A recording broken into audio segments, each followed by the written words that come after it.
Welcome to Alex and Annie, the real women of vacation rentals. I'm Alex. And I'm Annie.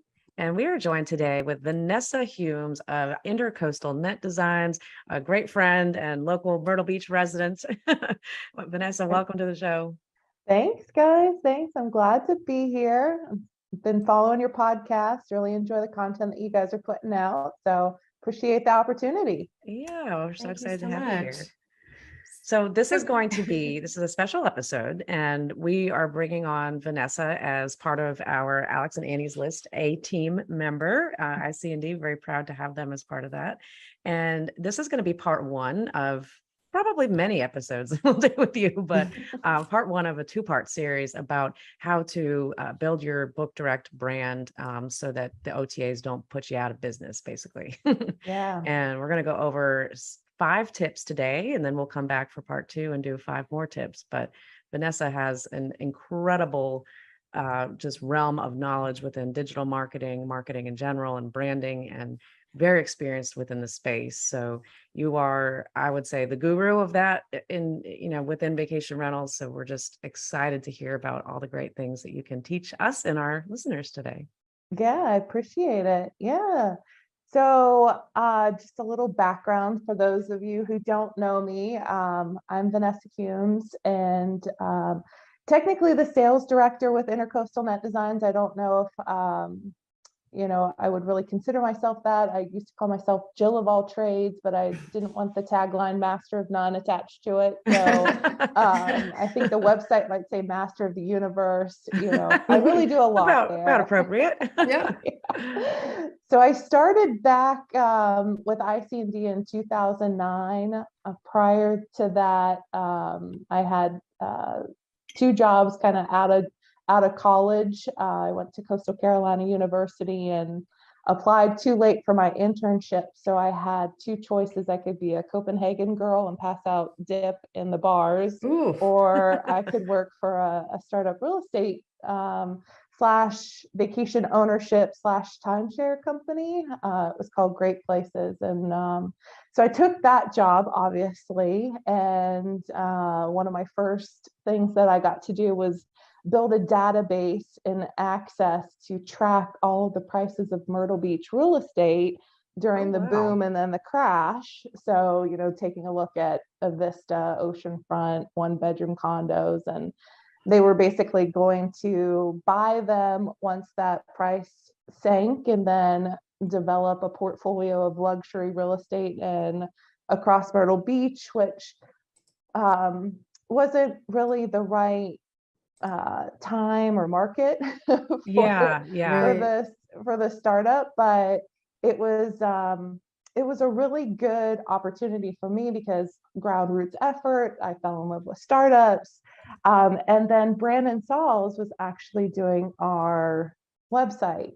So back then, Brandon did a lot of the work with the local advertising agency. So they would do the creative, and then he would program the website, and did a lot with real estate. So MLS integrations was one of the big things that they did back in the day. So once, everything kind of happened where Great Places lost all of their funding and the real estate market wasn't great, I got rolled into another company called New Resorts and just kind of saw where things were going with real estate. And I was like, this is my time to make a jump. And so I went to work for DSL Marketing, which I think was DSL Services back then. That's how I got to meet Alex. Yeah, we worked together. That's how I met you and a lot of people that are still in my life, actually. It was a great team. And, so I was the account manager to the president there. So I got to work with the Britain Resort Group and Vacation Myrtle Beach Group, and on their, competitor website, Myrtle Beach Now, which was competing with myrtlebeach.com. And they were a direct mail company, so they didn't really know a lot about what we called interactive marketing back then was the buzzword. And they wanted to, make that switch to being an interactive agency and do websites. And so, that was a lot of what we were doing, is turning that ship. But, for whatever reasons with like the Myrtle Beach politics and things like that, there was just still a lot of concentration on doing direct mail and brochures. And my passion was really with interactive. I wanted to do websites, I wanted to do email marketing, pay-per-click, SEO, and be involved with that. So I reached back out to Brandon and started with him 13 years ago, probably like to this week. Yeah. Wow. Oh my Back in gosh. 2009. So yeah, so at that time he was again doing a lot of the agency work, and he knew if they just hired a programmer that he would basically be really hurting for business. So we hired a designer, and he mentioned to me that he went to these BRMA conferences with his wife Whitney. So Whitney is Brandon's wife. She's a third generation vacation rental manager for Sloan Vacations, Sloan Realty Vacations. And so, at that time you had Blizzard on scene and Visual Data Systems and Blue Tent, and they were all very welcoming to Brandon, and really, just gave him that vision that, this is something that I can do. He's a programmer by trade. He understood the APIs that instant software back then Yeah. were offering. And so we built a vacation rental website here and there. But in 2014, we came up with one of the first mobile responsive websites. So that was like our big claim to fame, because a lot of the websites back then, it was when you had your regular desktop site and you had a mobile site. And so that we figured out that technology to make it responsive to whatever and adapt to whatever device you were on was really a big thing. So that's, kind of where we started, and how we ended up in the vacation rental space. And we brought on a lot of, with that booking engine, we brought on a lot of clients from Outer Banks to Palm Springs, California. And today we work with over 350 vacation rental managers across the globe. Wow. Both with, incredible. both with websites and digital marketing. So we're that full service agency we always dreamed about being, and still independently owned and operated. No investments or anything, just homegrown and a lot of grit. So that's kind of our backstory. That's such a good history trail of so many interesting years here. And you and I's path obviously crossed in the early part of that. And it's funny too, you and I were at DSL Marketing, which became New Media. And back in those days, when we made the change to interactive, a lot of the things that we were trying to sell, we didn't even know, excuse me, we didn't even know about, right? And the industry didn't even know about. I remember when we first started doing social media, somebody making the joke, how do we sell a Facebook page? That's like selling somebody a library card. It's free. And we're like, gosh, yeah, that's crazy. But then I realized, okay, well, but somebody needs to manage the Facebook page for the business. So, okay, that makes sense that there's a business here. And that's actually, that started my relationship with Condo World. And I left that company, and you left about the same time. So I've been at Condo World 13 years, you've been ICND 13 years. And gosh, so much has evolved and changed. And it's been just really exciting to see Brandon and ICND and you and the whole team grow over the years. I know, if Roy was here, he would say that just watching that has been, he always loved watching Brandon and seeing how much you guys have grown, because he remembers those early days when it was just Brandon. He was just the programmer, and it was real scrappy, and it's definitely a great success story. So yeah, absolutely. Yeah. I remember one of the first meetings I had with you and Roy. I mean, such an amazing guy. And, back then the website wasn't the powerhouse that it was, coming from the hotels, they were at like 20-30% doing online reservations. And then most of the vacation rental companies were at like 15-20%. So they weren't investing in websites. They were investing in their brochures.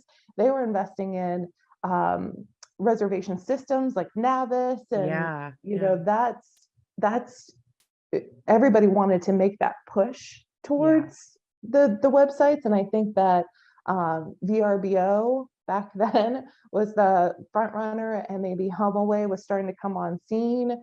And then you had maybe just a glimpse of Airbnb back at that time. So it's quite the evolution of where now they're not putting as much emphasis on these reservation systems. They're putting the emphasis on their websites and really doing that book direct. But my experience with the hotels at DSL was really helpful for me to start and ignite that passion for direct bookings, because I remember talking to John Daniels at the Breakers, and he was like, this is a big mistake for us to take all of our loyal guests and drive them with lower rates to Travelocity and to Priceline.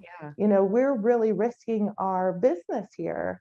And so that really hit home with me. And when I saw HomeAway and VRBO as the main sources of bookings when I came on scene, they weren't bookings back then, they were leads. And exactly. As they evolved and started taking those direct bookings, I kind of put two and two together. And it's like, what we're doing with websites and digital marketing is really going to make an impact. And so that's, always been our focus. We've never gotten into the channel manager space. We've always been very diligent with that's a little bit of a conflict of interest for us, that having a good website and sending traffic through digital marketing is our main item. If we start taking a cut of Airbnb and booking.com, then that, why would we want the direct booking? So we've always kept that focus. And I think that that's been a part of our success as well. We'll be back in a minute after a word from our premier brand sponsor, Wheelhouse, the ultimate revenue driving machine. Yeah, I use Wheelhouse and I love Wheelhouse. I feel like it's like a Mac version of pricing, right? You can just kind of dive in and start pushing a bunch of stuff. You're not going to break anything, but you can kind of just learn it. And then they have so many great tutorials. And luckily for me, their customer service has been amazing also, which is really important to me. So if I have a question, I can actually get somebody to respond. That's John Hildebrand, owner of Hildy Homes. John opened his business in 2019 and manages a small portfolio of luxury homes in Scottsdale, Arizona, where he prides himself on being able to create a truly five-star guest experience. We asked John what it was like trying to figure out a pricing strategy as a newcomer to the industry. Well, when I first started, I didn't even know any of that stuff exists. I just was doing it all manually. And I'm like, this is so much work to try to figure out pricing all the time. So I did try Price Labs for a little bit, but for me, it was too PC. It was very complicated. Somebody showed me Wheelhouse and I just kind of dove in and I was like, oh, this is a lot easier. So then I've been using Wheelhouse ever since. There are lots of tools on the market that can help you with pricing and revenue management. So we wanted to know, what impact has Wheelhouse had on John's bottom line? We'll find out later in the show. It's all part of Wheelhouse's spotlight on exceptional property managers. So I think with that, you've laid out a really good segue into the topic for today. Yeah. And you're going to share some really great tips. Yeah. And so as Alex alluded to, we're going to have to do this in a two-part series. But we'll do today, we've got 10 tips that you're going to share, but you're going to share 5 of them today. Yeah. So, like we were talking about earlier, they missed a great conversation that we had prior to this. And obviously I have no trouble talking a lot, so we'll have to watch our time. But, with where we are at as an industry right now, it's not like it was back then. You don't need to get an expensive server and put it in your closet and, run your software. And so the barrier to entry is really low to start up a vacation rental company right now, right? So you can go out there, you can either invest in your own properties, which I'm going to give the successful vacation rental managers of today started that way. And so how do you market your properties? So I want to kind of make sure that I touch on both as far as those people that are starting out and those that have 100, 150 properties, 200 properties, and what they should do. So number one, it's not it's not the sexiest topic, but email marketing, I definitely think, is probably one of our least used mediums in the Yep. space. Everybody kind of talks about doing it. It's like, yeah, we need to do it, but are we actually doing it, and are we doing it right? So obviously, when you're using the OTAs for your main source of bookings, they're not inclined to give you that email address. And I know you guys talked with Pete about making sure that you're using something with the Wi-Fi connection. I think is a great idea. I think that's going to be just like a best practice staple here in the next few months with Silicon Travel out there and StayFi. You definitely should be looking at that, so that no matter how many people are in that group, you're collecting each and every email address. Absolutely. And it doesn't have to be that the reservation is calling that person being like, hey, I need your email address. And they're like, for what? Right. Exactly. Yeah. And that's a big, I think, two parts there. One, I agree with you that not enough managers are leveraging the power of email marketing, just in general. Even just with the email addresses that you have, you can run really successful email campaigns, even with a small list. I mean, we've been very heavily focused on email marketing, and probably kind of the same, what we talked about earlier. You and I got our base within marketing at the same time. That even at DSL back in those days, we were selling email marketing, and we learned the importance of that, because that was the most direct correlation at that time to direct mail, which was, really the main game at that point. But we've always kept a huge focus on email marketing at Condo World, and that's definitely one of the secrets to our success for building our brand to what it is. And I could not recommend companies more that you start to put a focus on it. But it's, at the same time, it's not something that it can be super easily done. I mean, it takes effort. If you don't have somebody internally, you need to have an agency that can help you with it. We have an internal team that does our emails, and we actually use a service called Revenate Marketing that sends out our emails. But for your clients, how do they interact, and how can you help with email marketing? If a company has a small list or no list, what do you do? Yeah, any list at all, right? Yeah, exactly. Yeah. So I did get a question from one of the smaller managers I was talking to recently about like terms and conditions with Airbnb.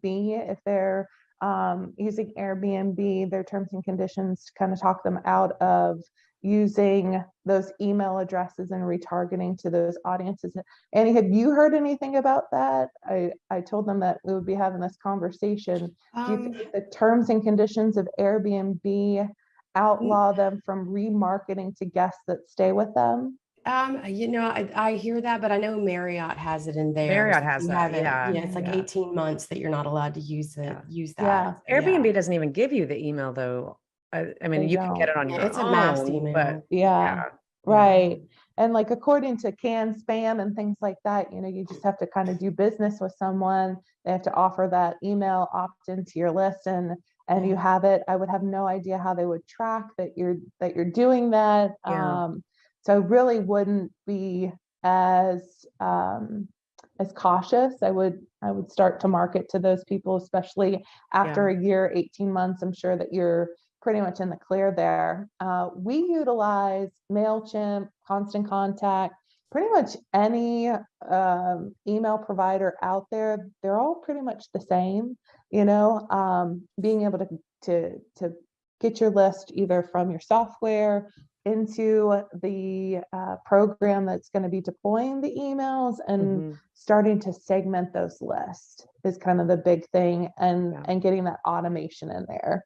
You're going to have other programs in there, like what Navis used to be, or TrackPulse, or I think there's YouSendIt is another one that's an up and comer. They're all more of that CRM, where you're going to be able to tag people and start to put them into the different personas that you may be building. And I think I don't think many people have gotten to that level. There's a handful of our clients that are able to tag them, that they know that they came down for a golf, or that was a girlfriend's getaway, or birthdays and anniversaries, and they send automated emails out based on their interest and different segments that they have on them. But for the most part, I would say, any email is better than no email. So if you're small and just doing a monthly email blast, that is going to be better than trying to overcomplicate it and Right. take the, 1,500 people and try to drill them down and target Right. it. Yeah. So essentials for a good email list or an email campaign is, obviously a good offer to get them back, showing off new properties, featuring properties, and featuring events that are up and coming so that you give somebody a reason to come and visit you. So if you've got a wine and cheese festival or country fest or things that are going on in the area, it's a great time to start targeting for our beach towns, the shoulder season, the secret season, we would call it, Right. because Yeah. the beach is so beautiful and it's less crowded, and getting them down here. One thing that I've done in the past, and it was kind of to answer in the Panhandle, we had Wyndham was our big competitor, but Wyndham also had multiple markets. They had complementary markets. So one of the things we did at a company that my husband and I had started with some friends was that we actually went to complementary markets. So we went to Gatlinburg and we partnered with some properties in Gatlinburg, and we actually did co-branded marketing so that, hey, come to the beach in the summer, go to the mountains in the fall. And we were able to share that database. And that was a really good way of being able to like double our database in a really short amount of time. And so I think that there's other ways of thinking outside the box that maybe people could take a look at, that they're not necessarily, they're thinking right within their market and thinking I can only get what's coming to me and not necessarily what potentially could be coming to me. So again, just throwing out that as an opportunity to think That's outside the norm. a great idea. And certainly there's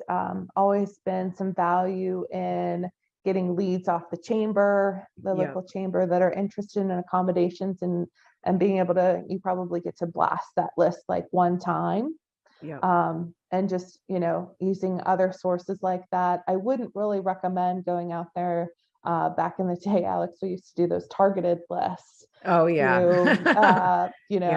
Families in Charlotte with that's right. income Yeah. of so Oh my and so gosh. and The such and shotgun. such. And just the frequency, but that guest history already has some loyalty with you. So it's always just a great means of being able to get them to come back to book direct, so absolutely. staying in front of them and that frequency, getting them to dream about their next vacation. Yeah, I think that's really the sweet spot that we've found is, what is that blend of inspirational content that you're sending them, plus offers, plus things that you need to push. So if we have properties that need help, we use our emails for that, but we're not, the way that you display them, we're not saying these are distressed properties and they need rentals. I mean, you feature them and you make sure that you're bringing out the best things about why somebody would want to stay there. And we definitely see a lot of results from being able to do that. So figuring out that cadence, we send emails 3 times a week. I mean, we're very heavily into our emails. I don't think that everybody has to do it to the level that we are, but I think if you can at least send a monthly, work up to bi-weekly and then 1 a week, and then you'll see a massive difference. But I think part of this whole process too, of course, is collecting those names. So not just the guest history names, but people that come on your site that don't book. Do you offer, or do you have anything for abandonment, or we how do you guys look at that concept? So we do it so that if somebody comes onto the checkout page, the booking page, and they start filling out their information, it's automatically added to a database. And once they're opted into that, we'll check their property management software to see maybe Alex called and booked her reservation for this property. So we're looking for your email address. And if you don't have a reservation, then we'll send an email saying, hey, act fast, 15 other people are looking at this property, hurry, come back and book now, with a direct link. So always trying to hit them up. But you can certainly enroll that into a drip campaign too. So, to keep hitting them and make sure. But we have other automated triggers like price alerts and cancellation notifications. So if the price goes up, then they'll get an email saying, hey, due to popularity of your dates and limited availability, prices are going up, or if the price goes down, they'll get an email saying, hey, this is a great price, you should book now. So we're always throwing urgency with them as just an extra book direct tip there. Of any of the booking engines out there, I definitely give you guys credit for that. You have the smartest triggers. You really do. I mean, between you know, how many people are looking at the unit, if the price has gone up and down, cancellation, that's all really, really smart stuff. And very clearly done by a company that knows the industry well, you know, and I think that's a big part of why you guys are so strong. I mean, Brandon and his ties with his wife is Sloan Vacations. So, I mean, a lot of the things that you guys are able to try and test, you know, you actually have real experience that's powering those decisions. So we do. And Whitney has kind of opted out of being the test dummy. Oh, okay. You've got tired of it. You've got enough companies now. Yeah. She's like, bring me the finished product. I want to know it works, right? Yeah. So why don't we, so what's your tip number 2? Tip number 2. So deals, you know, I think deals are definitely going to be coming back into play with just, you know, how the economy is going. Everything has been really strong in the last couple of years with all the attention that vacation rental industry has gotten. But as things start to soften, and we still have a lot of as a industry, a lot of pressure from our owners to keep those rentals and heads and beds, deals are going to be what comes about. So making sure that you have it well merchandised on your site so people can see what the price was, what the price is.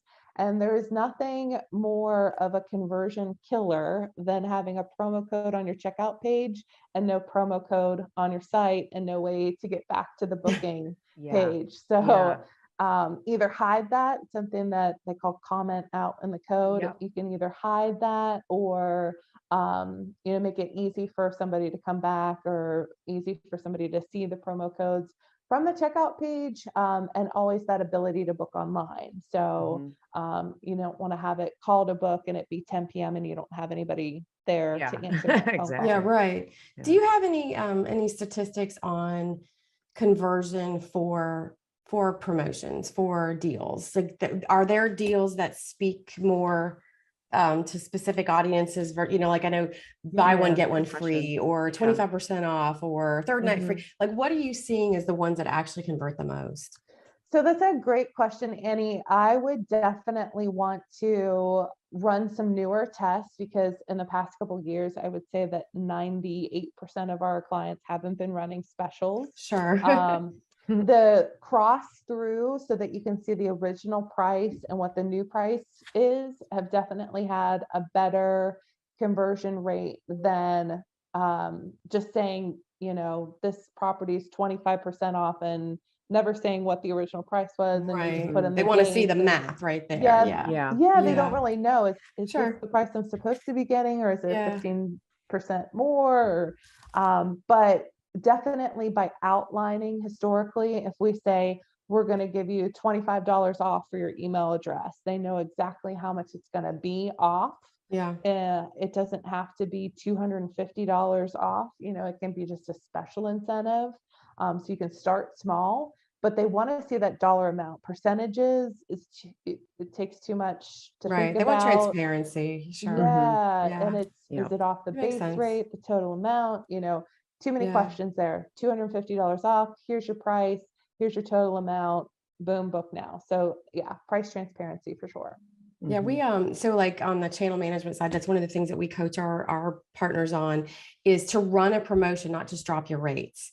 Because on the channels, the algorithms are going to pick up that promotion. They're not going to pick up the fact that you dropped your rate by $25 or 25%. So load it in as a promotion. So it's one of the things that I wrestle with when people use some of the pricing tools where the rates are just automated. And it's like, well, I dropped my rates by 25%. Why isn't it? It is because the algorithm highlight it. It's going to be highlighted in the algorithm didn't notice it. So to your point, I think that people like to see that cross through, even if and you know, let's be honest, people mark up their rates to discount their rates in a lot of you know, ways. So I think guilty as charged. I mean, I think we all are, but I think that again, people want to see it because it's a feeling. You know, it's tangible. They can see it, and it's the perception more than the reality. For people when they buy. Yeah.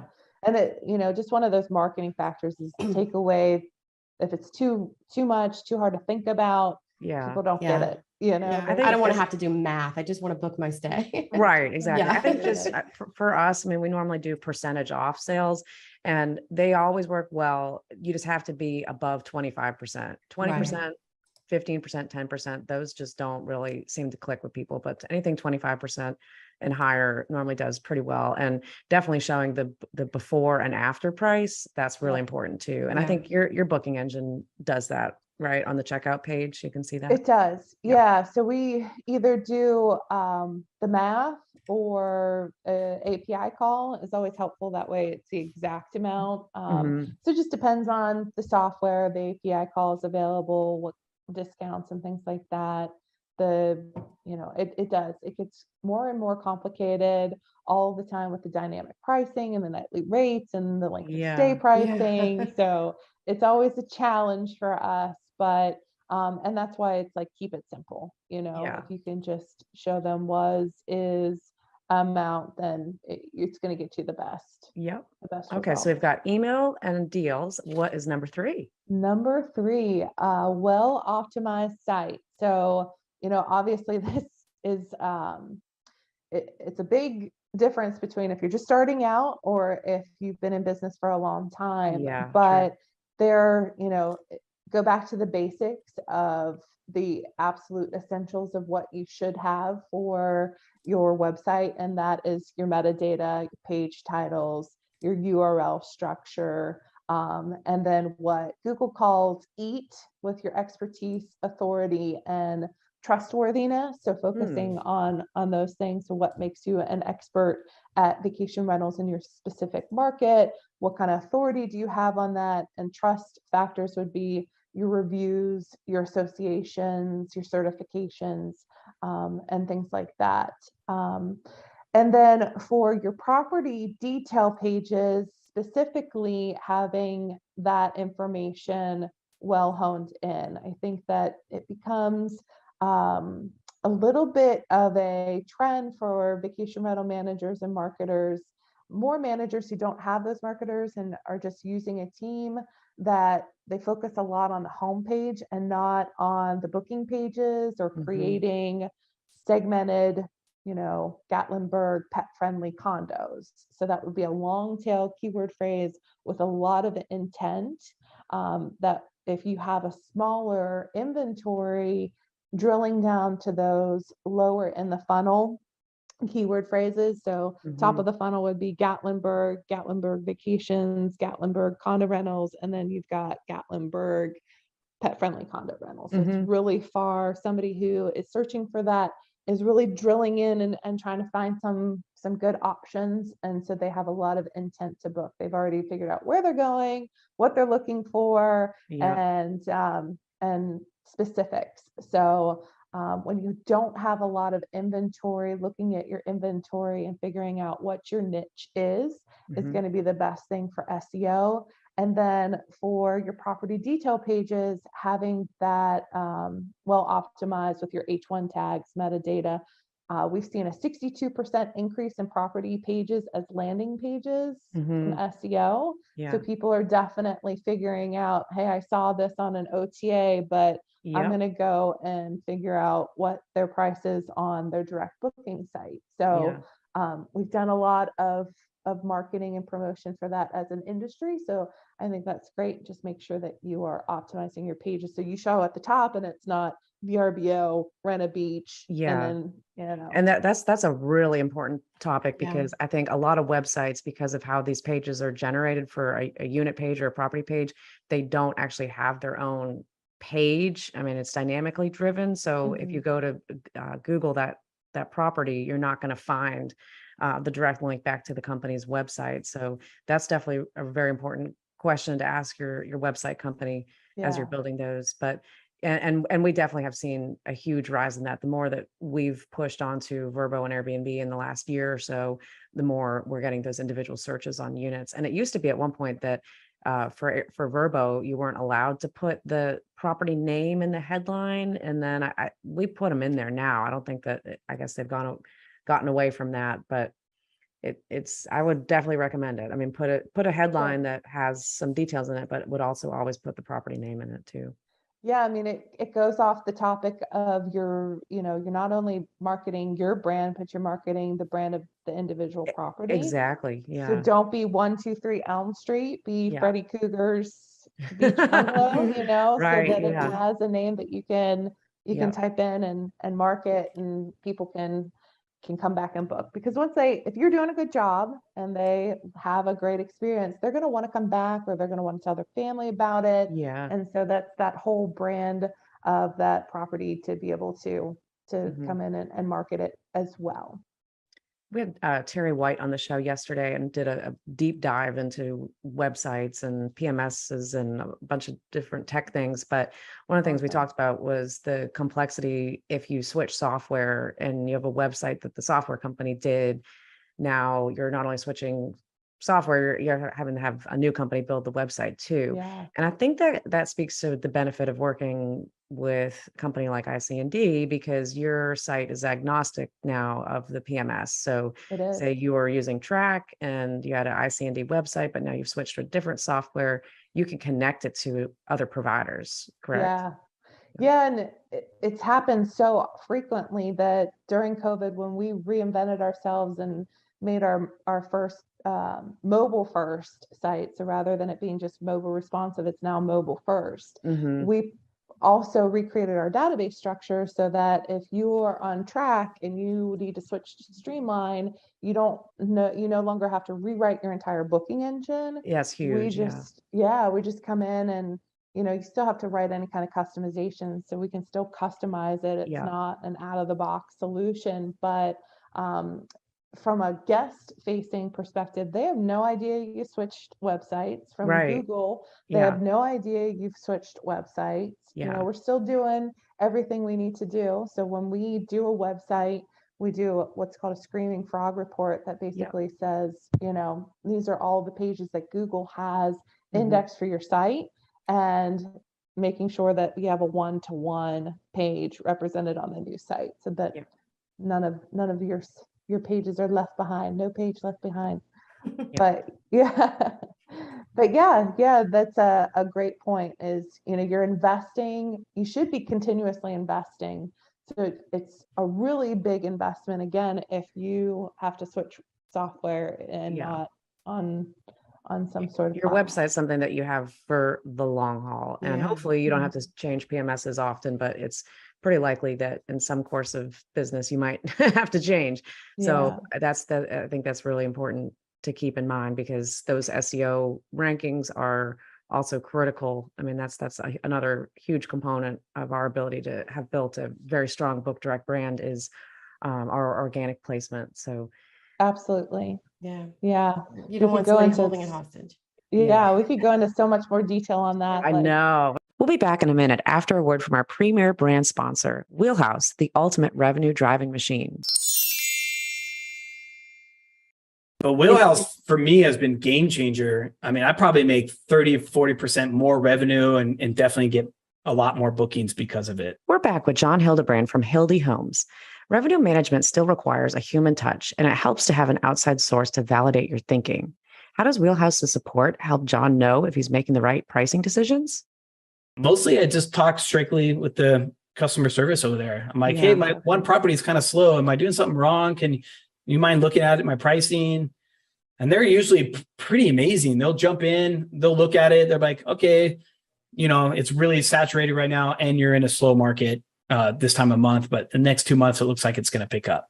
Wheelhouse is offering listeners of this podcast 50% off your first 2 months. Go to usewheelhouse.com and enter promo code AlexAnnie, or contact them and mention this podcast.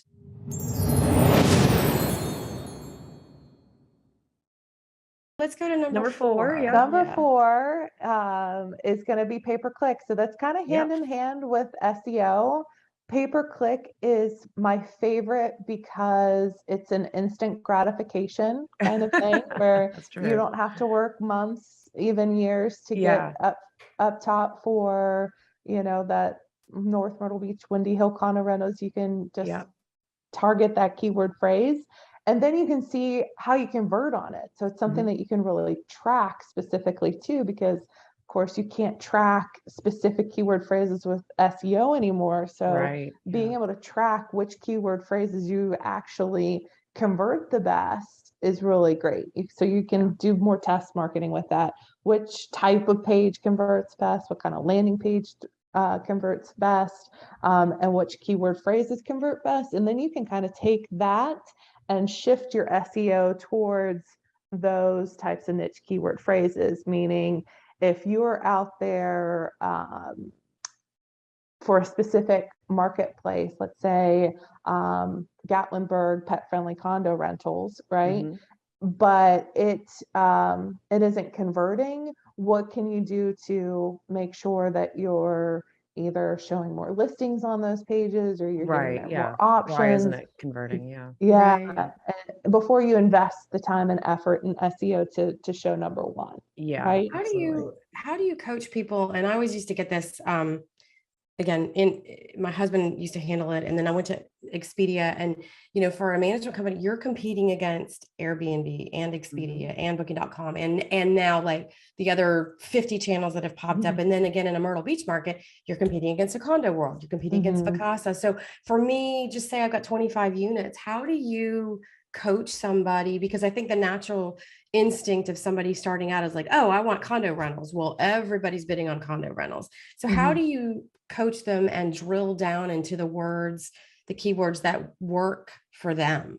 Like, what does that process look like? Yeah, experience helps. So we already have that experience to know, what kind of tactics, but think more granularly. Think more, rather than going out there for condo rentals. Because when somebody comes to your site and they only see 25 listings and then they put in their dates and they see 2, the likeliness that they're going to bounce is pretty high.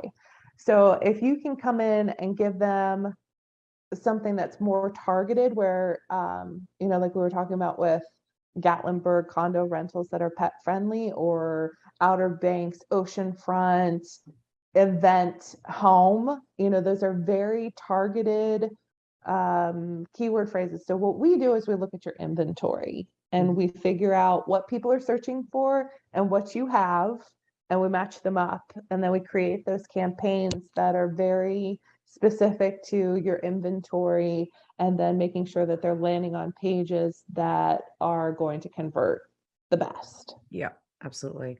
I mean, one of the things that we've done that has worked really well for us too, you have to make sure that you're looking at your cost per conversion, but not just cost per conversion. What is your actual gross profit, per booking too? So we've got 500 condos between Myrtle and North Myrtle, and then essentially 5,000 with our partners in Myrtle Beach. So we can go after Myrtle Beach condo rentals, Myrtle Beach vacation rentals, and play right alongside Vrbo and Airbnb, because we've got so much inventory there. Right. But if we had, if you're a company that has 100 units, no, it does not make sense. I mean, you'll drain your budget on that, and your cost per conversion will be super high. There's no way that you're making a profit on it. But what we do, we look what our cost per conversion is, but then we also know, because we make different amounts based on if it's a managed property or if it's a partner property, our commission structure is different. So we need to know how much we're actually making on every single booking, and we really dial that in. And that's been really helpful. And people don't really talk about that at our events, and I'm not sure why we do that differently, but I think actually I do know why. Roy would go crazy about our Google bill, so I think out of necessity, we figured out, we knew that we were booking a lot from it, but I think his concern years ago was that, well, how much we're really making, because of different commission levels there. But that's an important thing for anybody to look at, and it's a formula, but it's figure outable for sure. Yeah, it's a lot of spreadsheets, a lot of data, but the numbers are definitely there. And it's a good point. You might think that you're making money and you're making a profit, and you're actually really not. But I would also argue you have to look at that as that's a direct booking. And so it's something that the OTA didn't get, so you're not paying that additional commission. And then you have that long-term value of that guest. So once they come stay with you, how many times are they going to repeat booking? and what Exactly. means Yeah. are they going to use then? Yeah, So definitely not just black and white. That's a really good point too. But yeah, I it's think an investment. it is. Right. Yeah, absolutely. Yeah. Yep. Yeah. Yeah.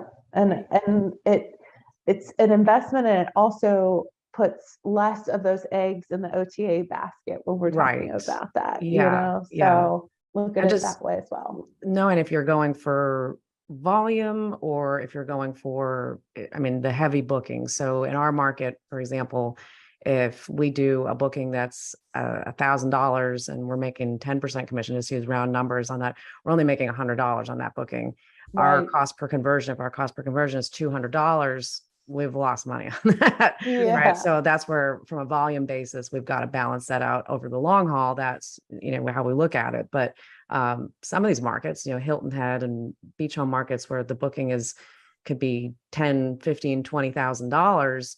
Your one booking and your Yeah. whole campaign is quite healthy. So having somebody to balance that strategy with is really important, because back in the day, I used to manage our pay-per-click campaigns, and at least I'm glad I did at one point because I got to learn a lot about it. But it's so complex now that we have a external agency that does it for us. But it's important to have somebody that can talk you through these decisions. Yeah.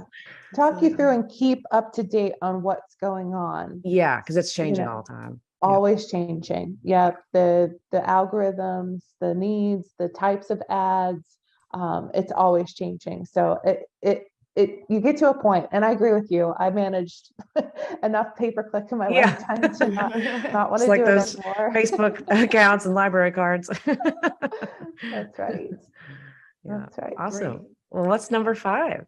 Number 5 is let's dabble in on social media. I don't think we'll get to go into as much depth as I'd want to with social media, because it's kind of it's never going to be that one driver that's going to drive the most revenue. Speaking of which, it's really hard to track. You're going to be trying to look at the attributions and or attributed revenue, and seeing how the different funnels work together with social media. But it's really important as far as like a branding tool. Absolutely. I would say it's like your billboard effect in most cases, but it also gives you some of that trustworthiness that we were talking about. That you're an actual business, reviews, how you interact with your guests, your brand voice. So a lot of different aspects of your company are communicated best through social media. And so if they're not ready to book, they can follow your brand. If they have booked with you and they like you,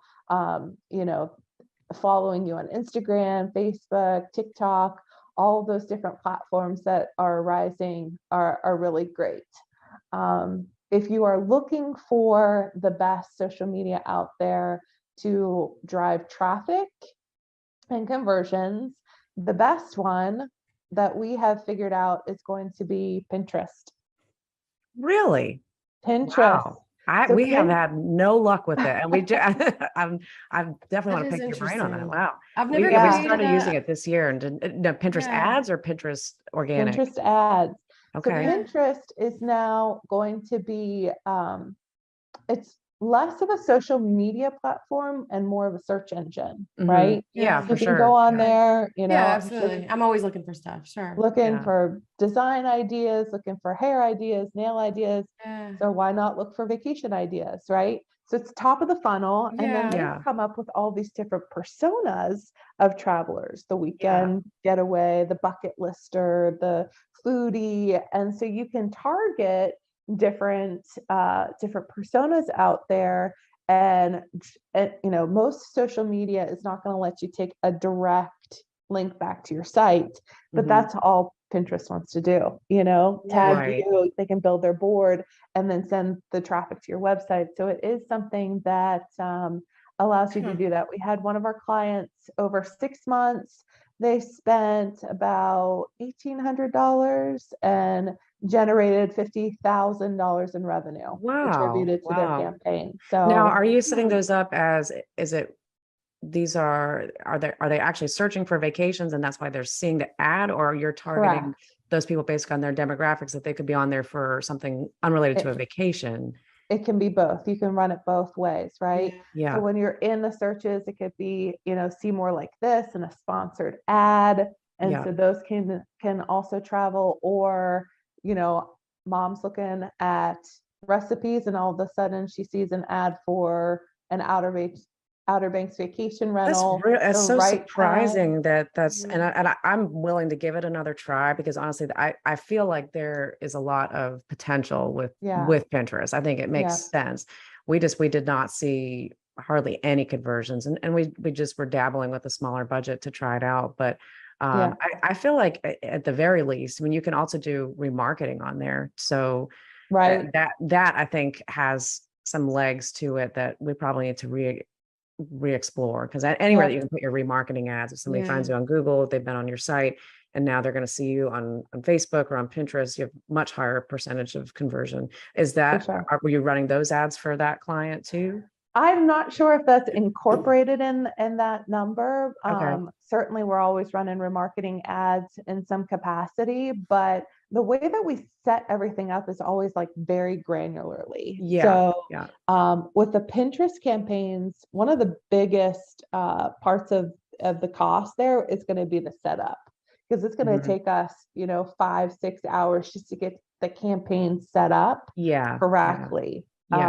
And, just like revenue management and everything else out there, nothing is set it and forget it. So, right. You gotta monitor it. You have to come in and look at how the results are going, and where they're, again, the landing pages and things like that. So there's a continuous improvement on those as well. Yeah. Interesting. I haven't created a Pinterest board for travel, but I will say that Italy targets me a lot. They know I want to come.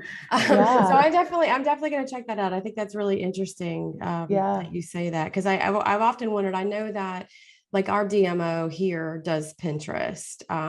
I've never asked them how effective it was, just because I'm not super engaged, on a regular basis, but that is interesting that you say that. So I think there's probably more to come in that space for sure. And I could see TikTok rolling into it too. Oh yeah, for sure. As far as being more of a search engine, people certainly keep scrolling and things like that. But I think that they've tried to do it with the hashtags and things like that, but you just have a lot of people on TikTok.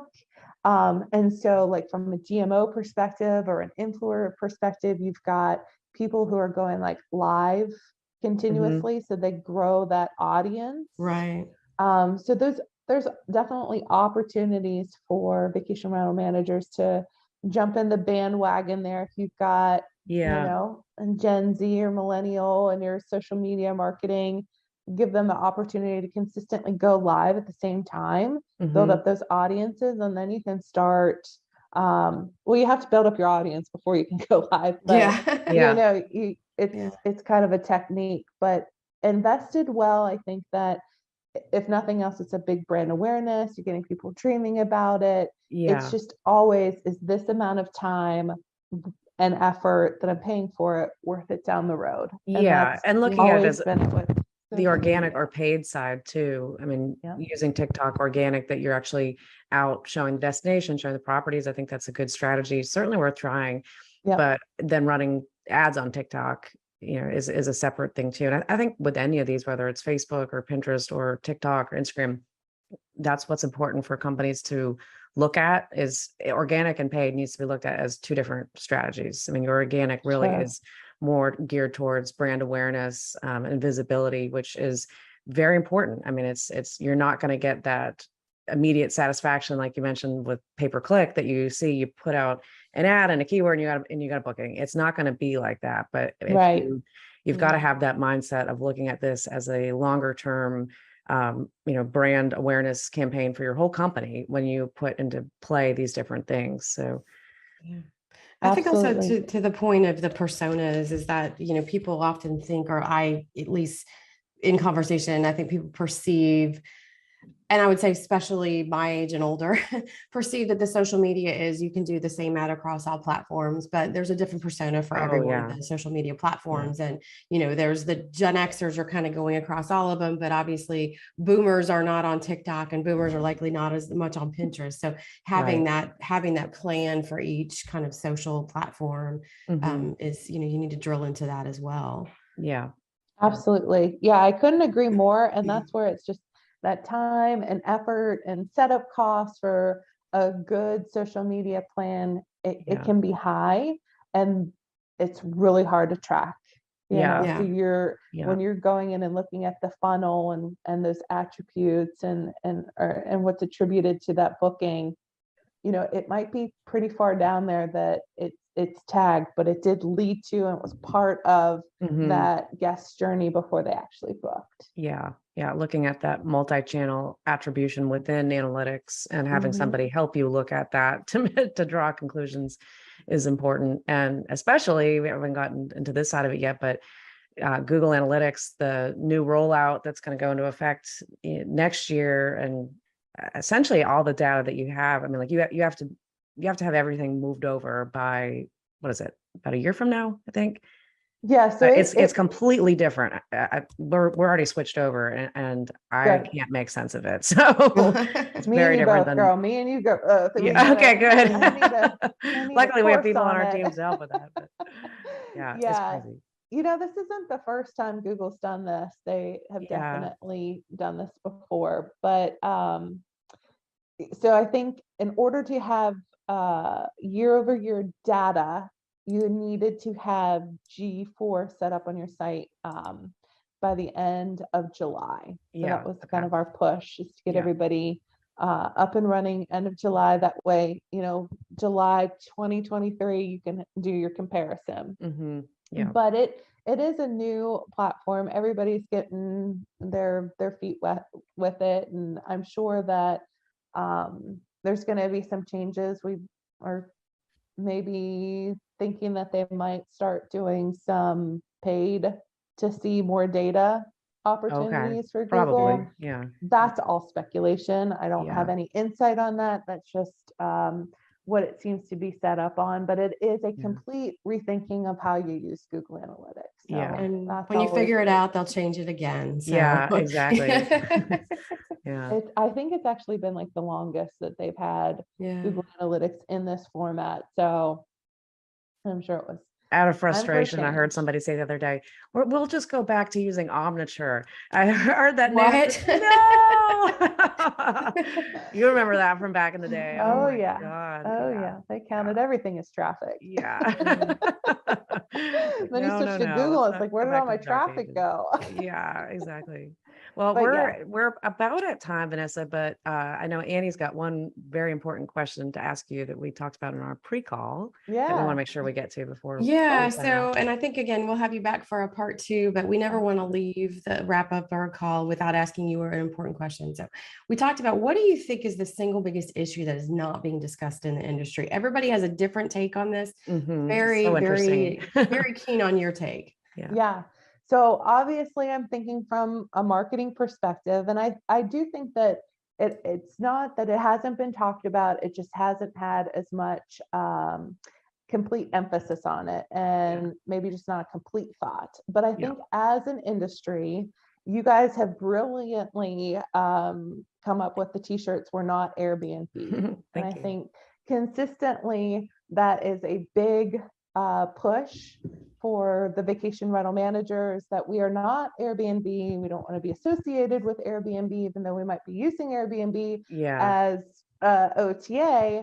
But we're completely different than, let's say, somebody who's renting their bedroom out of their home, right? Absolutely. And causing advocacy issues and everything else that we don't want to be associated with. So I feel like it is a great time for our association, VRMA, to come up with an actual brand.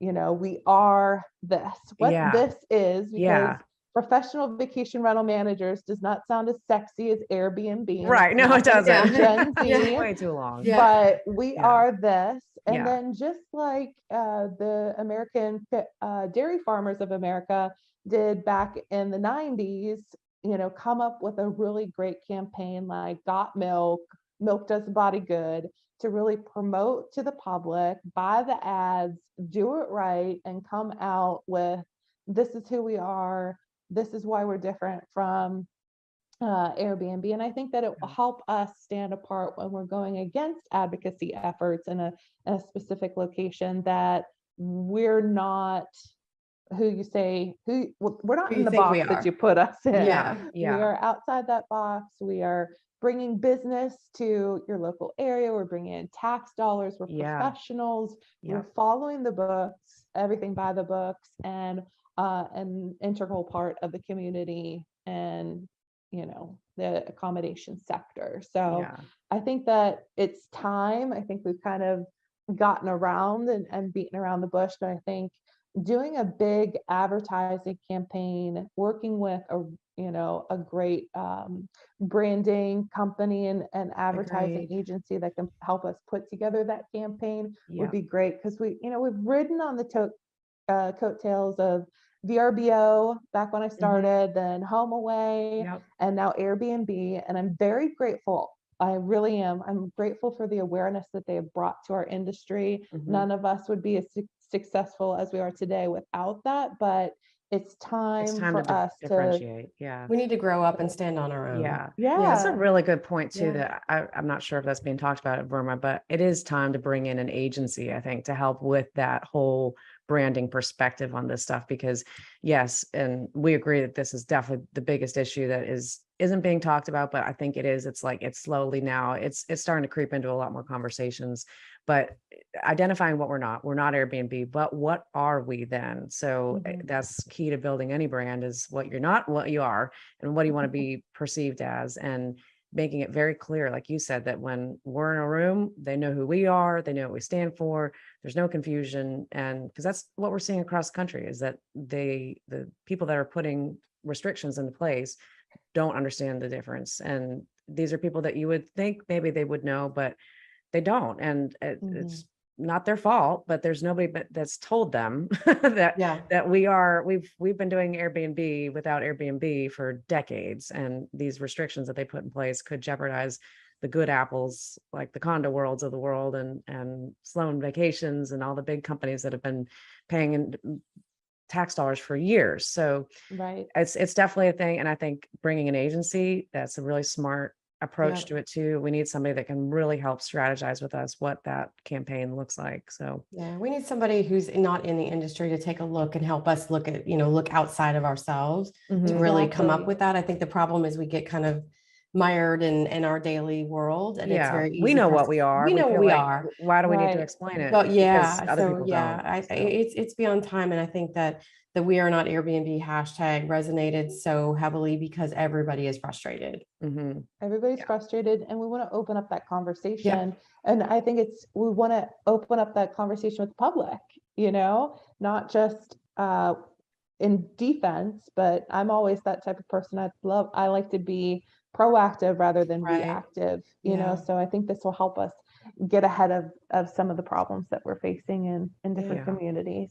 So we'll stick a pin in that one. There's more to come on that space, and we'll certainly be bringing you back to talk about that one. I appreciate it. I've had a blast talking with you guys and sharing some knowledge. And this is we're just etching off the iceberg on high this. level. And those top 5 things are 100%. I'm glad that those are the 5 you chose. Those are the 5 that have built our company to be such a big book direct brand. So I stand behind everything that you said 100%, but I think we're going to have a lot more opportunities to dive into details on some of those individual items, and then more. I mean, there's so many more tips that we can bring. And I know there's so much trust within the industry of what you have built and how many companies that you work with, and you've got great success stories to show that it does work and it makes a difference for your bottom line. Awesome. Well, I appreciate that. I appreciate those kind words. How can, if anybody wants to contact you, what's the best way to get in touch? Yeah, so my email address is V as in Vanessa, Humes, HUMES @ICND.net, or you can visit us on our website, ICND.net. Awesome. We'll include that in the show notes. And Awesome. if anybody wants to contact Annie and I, you can go to alexandanniepodcast.com. And until next time, thank you for tuning in, and we will talk to you soon. Thanks, ladies.